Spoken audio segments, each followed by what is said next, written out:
there's not going to be any change in our foreign policy towards the UK. We even want to work so that we can move our relationship to an even higher level. It's a good visit because you're the first really high-level visitor we're receiving since the inauguration. And so you're warmly welcome. It's not a coincidence that that visit is from UK. It shows the kind of relationship that we share. We have a lot of bilateral cooperation that we want to look at and see how we can align some of those things to fit the vision of the new government. And so we'll be sitting with your representatives here to see what areas of cooperation we're already having, how we can push them faster, and then see how we can align some of those to fit the vision that we have. We're going through an economic crisis that is known by everybody. We're in an IMF program, and one of the things it enjoins us to do is to be very prudent in terms of our fiscal discipline, and to make sure that we're able to come out of the crisis and bring the country back onto the path of growth and create prosperity for our people. We have a young, growing population, and so one of the major issues, and that came up strongly in the election, was the issue of jobs.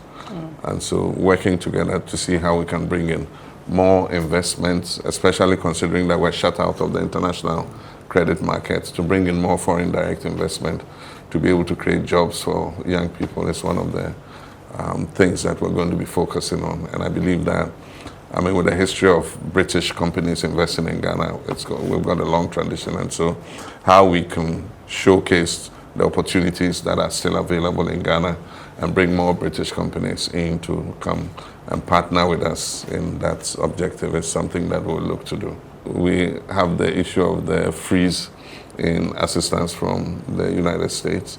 We're trying to make our own budgetary adjustments to make up for the shortfall of some 156 million odd US dollars. And so it's something that we can adjust the budget to fit.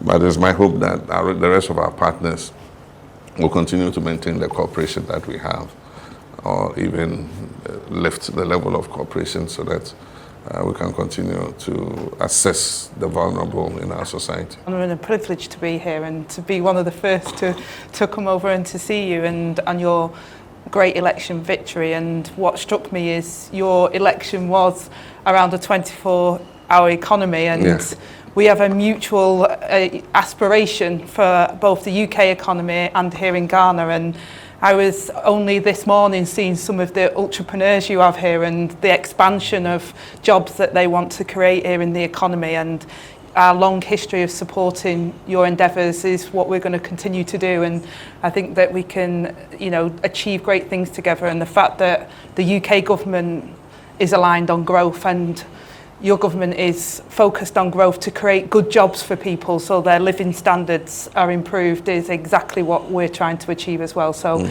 we will be there as a friend, as we always have been, to support and to make sure that both our economies can grow, and that people on the ground really see that, and that they're able to get the jobs that fulfill their family life. And that's what we want to achieve. So I'm looking forward to deepening the relationship that both of our countries have had through your government and our UK government.